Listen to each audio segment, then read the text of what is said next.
Info penting, KWSP 2026 ramai yang tak tahu. Assalamualaikum, selamat datang dan menonton di channel Rizzulia TV Official. Alhamdulillah, bersama admin pada hari ini ada info sangat penting mengenai KWSP tahun 2026 ni. Ramai yang tak tahu lagi.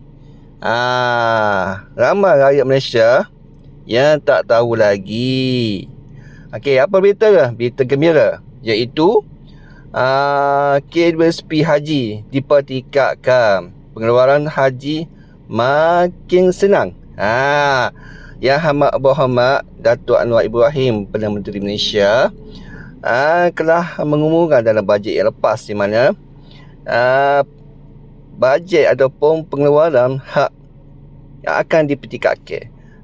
Ni sangat gembira kepada jemaah haji pada tahun ni yang akan menunaikan ibadah haji pada tahun ni. Bersyukur yang ada sipenel dari KWSP boleh banyak sikit berbanding nak lepas-lepas. Berapa tu hak pengeluaran ataupun dipertingkatkan, berapa hak dia?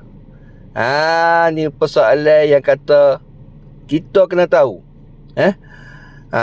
Berapa jumlah dia dulu lah ni dan selepas ni. Okey, ni dia pengeluaran haji dipertingkatkan, daripada 3,000 kepada 10,000. Banyak tu tingkah tu. 10,000 ringgit lah, sikit berbel kepada jemaah haji, iaitu kemudahan lebih mudah untuk rakyat. Terima kasih pada KJM yang meluluskan plan pengeluaran ni. 10,000 banyak tu, boleh meringankan beban.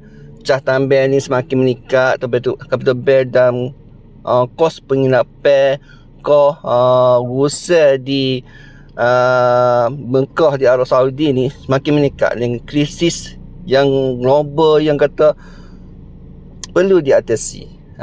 Kita bersyukurlah kerana kita dapat pengeluaran, hak pengeluaran sehingga 10,000 untuk menunaikan haji. Sesiapa yang kata bakal haji, jemaah haji pada tahun ni, boleh buat pengeluaran dengan pergi kat portal ataupun di kaunter KWSP sendiri. Sangat mudah untuk rakyat, untuk rakyat Malaysia. Okay, sesiapa yang kata bakal jemaah ataupun yang boleh komen di ruang komen, gapo cadangan boleh kita sampaikan kepada pihak kerajaan dan pihak KWSP. Okey, jangan lupa subscribe, like dan komen dan share seluas-luasnya. Okey, assalamualaikum, kita jumpa lagi.